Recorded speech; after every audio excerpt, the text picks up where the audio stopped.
Well, it sounds like an insurmountable task, but only 6 months after First Lady Michelle Obama issued a challenge to eradicate veterans' homelessness, one major city has stepped up in a major way. At the start of the new year, New Orleans moved its last known homeless vet into his new apartment, and in the process became the first U.S. city to effectively eliminate homelessness among vets, finding homes for 227 men and women who served this country. Last summer, New Orleans Mayor Mitch Landrieu was one of 71 mayors, 4 governors, and other local officials who gathered at the White House and pledged to join the mayor's challenge to end veteran homelessness by 2015. Since then, hundreds more have joined in. However, he took it a step further, getting the job done by the start of this year, assembling a team of nonprofit and government agencies along with service members, shelters, and other local organizations. And while the number is only a small portion of the estimated 50,000 homeless vets nationwide, homeless advocates across the country are hailing the Crescent City as a model. And joining us now, New Orleans Mayor Mitch Landrieu. Thank you so much, Mr. Mayor, for joining us, and congratulations on this. Thank you very much. It's great to be with you. Let's talk about the team effort that it really took to get this done. And I should point out again, well ahead of the goal date here.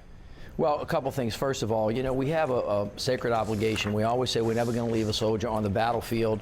The moral imperative is we shouldn't leave him on the streets of America either. So when the First Lady challenged us on behalf of the President, it was a worthy cause, first of all. And secondly, it was something that we thought was well within our wheelhouse, because as we started rebuilding after Katrina, one of the models that we created down here was really partnership, vertical and horizontal integration from the federal, state, and local levels with not-for-profits, faith-based organizations, active military folks.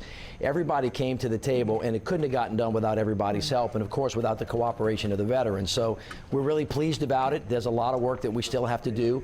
We have to sustain it over time, because you get to a functional zero. I mean, obviously you can't end it totally, because every day another veteran is going to become homeless. It's about setting up a system so that when you find a veteran on the streets, you have a system set up to get him out and to get him into permanent housing. With that system set up, does it also include, for example, help with mental health issues and also help with getting a job? Yeah, because you got a bunch of problems, right? Not only do you have to have a permanent housing, but they have to have a way to keep it. And the real problems is mental health, substance abuse, and of course job training. And so we have those components built into the system as well.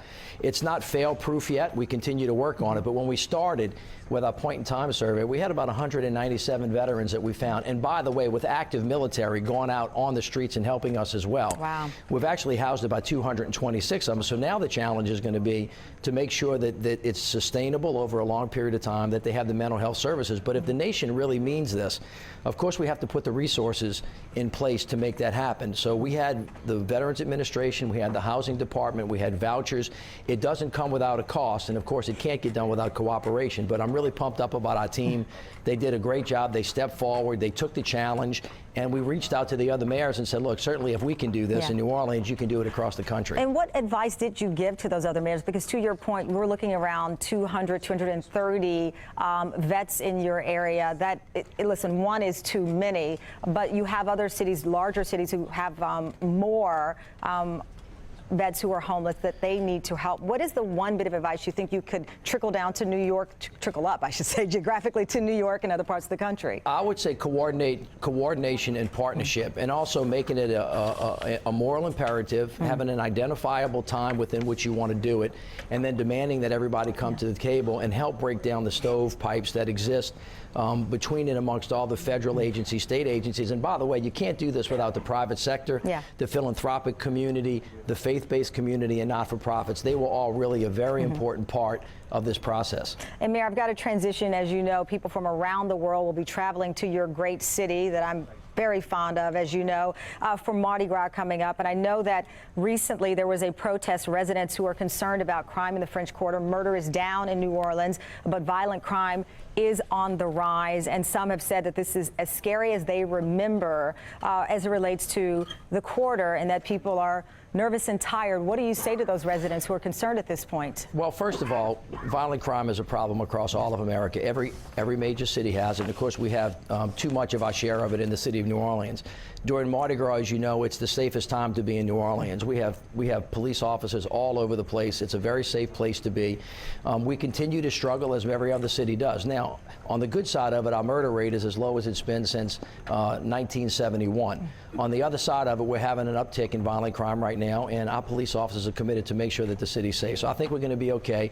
It's always unnerving when you have that uptick in crime, but we're going to get after it because it's our number one priority. Is that a budgetary issue that you believe the city is facing, not enough officers on the street? Yeah, it's a combination of a lot of things. As you remember, 4 or 5 years ago, most cities in America were laying off police officers. They were laying off firefighters because of budgetary problems. And so over time, you have to grow up. We need more police officers in the city. We have help from the state police. We're getting help from the surrounding parishes. We're going to be okay. But like building back, everything takes time. It's really hard. We're in a tough moment in the city right now, but like everything else, we're going to get through it. Mitch Landrieu, thank you so much, Mayor, for joining us. Greatly appreciate it. And again, congratulations to you and all of those amazing people, those active duty men and women who helped those homeless vets on the streets of New Orleans. Thank you. Up next, the News Nation Gut Check. A South Carolina lawmaker wants to force students to learn about guns in a curriculum that the NRA would help design. We're going to tell you how to weigh in on this, and I'll talk live with the senior editor from Variety magazine with the winners and losers and why the Twitterverse, social media, so many people not happy with what's happened to the movie Selma. We'll be right back.